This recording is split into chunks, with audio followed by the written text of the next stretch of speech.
In today's video, I'm going to teach you how to create an automated welcome email in Kit.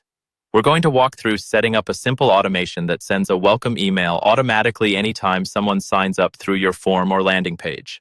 By the end, you'll have a workflow that runs in the background for you, so every new subscriber gets a consistent experience without you having to send anything manually. First, head into your Kit account and go to the Automate section. From there, choose Visual Automations. This is where you build those "if this happens, then do that" style workflows. Look for the option to create something new and click New Automation. That opens up a blank automation canvas where you'll define what should trigger the automation and what should happen next. Let's start with the trigger. On the canvas, select the trigger type called Joins a Form. This tells Kit to start the automation whenever someone opts in through one of your forms. When you click that, you'll see a list of your existing Kit landing pages and forms. Choose the specific landing page or form you're using to collect new subscribers for this welcome sequence. Picking the right one here is important because only people who come through this form will get the automated welcome email. Next, you'll set the action that happens after someone joins your form.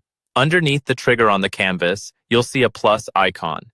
Click that plus icon to add a new step. When the menu appears, choose Action, and then select Email Sequence. This is where you connect your pre-written welcome email sequence. If you've already created a welcome sequence, it should appear in the list. Find that sequence and select it so that Kit knows which emails to send. Once that's connected, your basic workflow is ready. When someone joins the form you chose, they're automatically added to your welcome email sequence. Before you turn it on, it's a good idea to quickly double-check that you've selected the correct form and the correct email sequence, especially if you have several in your account. Finally, look to the top right corner of the Automation Builder and find the toggle switch. Switch it from inactive to active. This step is crucial because the automation won't run until it's turned on. After you activate it, your welcome email will start sending automatically whenever new subscribers join through that form.